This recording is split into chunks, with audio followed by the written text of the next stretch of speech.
Have you ever wished you could just see the world with the incredible clarity of Sherlock Holmes? To cut through all the noise and spot the one detail that everyone else seems to miss?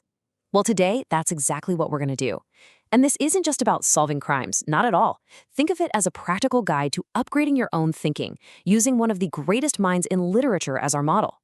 So whether you're in a book club, leading a team at work, or honestly just trying to make better decisions in your own life, this is for you. Okay, let's just dive right in with this classic Sherlock putdown.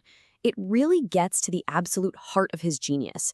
This one line that he says to his good friend Dr. Watson, it contains the entire secret to his method. It proves that it's not about having better eyes, it's about choosing to use them differently. And that brings us to the core issue, right? It's a problem Holmes saw in his partner, and one that, if we're being totally honest with ourselves, most of us share. Let's call it the Watson problem. So this is the legendary question Holmes asks Watson about their own apartment at 221B Baker Street. And Watson, who's walked up those stairs thousands of times, has absolutely no idea. Of course, Holmes knows instantly. 17. It's such a brilliant, simple test of our own awareness, isn't it? So here it is, the crucial distinction. Seeing, well, that's just the automatic stream of stuff hitting our brains. It takes zero effort.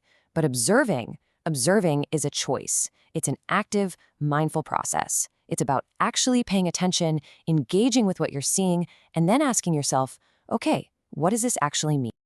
And that default state, that's our inner Watson. It's the autopilot that gets you home from work without you remembering a single turn you made. I mean, sure, it's efficient, but it's also completely mindless. And it causes us to miss a whole world of details hiding right there in plain sight. What's so fascinating is that Holmes was really onto something that modern psychology would later define and study. So let's take a look at how this Watson problem maps onto the two different systems that are operating inside our heads every single day. Now, this is where it gets really interesting. Think of it like this. We have our system Watson, which is fast, intuitive, and just runs on autopilot. That's our default setting. But then there's system Holmes. It's slower, way more logical, and deliberate. It's cognitively costly, which is just a fancy way of saying it takes real mental energy. And that's exactly why we don't use it all the time. And this, right here, is probably the most empowering part of this whole idea. Thinking like Sherlock Holmes is not some innate gift of genius. No way. It's a skill. The real goal is to train your automatic, reflexive system Watson over and over through practice until its habits start to look a whole lot more like the deliberate, analytical system Holmes. So the big question is, how do we actually do that? How do we build those habits? Well, Holmes gives us a really clear, systematic approach. He basically applies the scientific method, not just to crime scenes, but to his own thinking process. His method follows 5 key steps. It all starts with really understanding and framing the problem. What are you actually trying to solve here?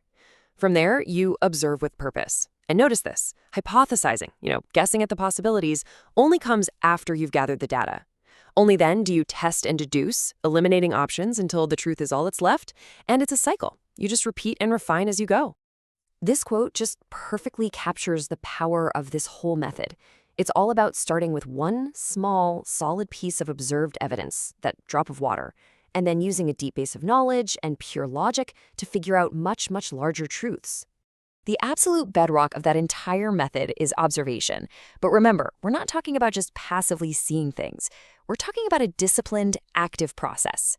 So let's break down the specific tools Holmes uses that make his observation so incredibly powerful. It really boils down to 4 key pillars that turn simple looking into powerful observation. That's selectivity, objectivity, inclusivity, and engagement. First up, be selective. Look, our attention is a finite resource. So before you dive into a problem or walk into a big meeting, just ask yourself, what specifically do I want to accomplish here? That simple question primes your brain to filter out all the noise and focus only on what's actually relevant to your goal. Second, be objective. This one is all about separating the hard facts from the story that you're telling yourself about them. A great little mental trick is to try and describe the situation as if you were talking to a total stranger. Stick only to what you can see, hear, or prove without any of your own biases or emotional spin on it. And finally, be inclusive and engaged. This means paying attention with all your senses, but, and this is key, also noticing what isn't there.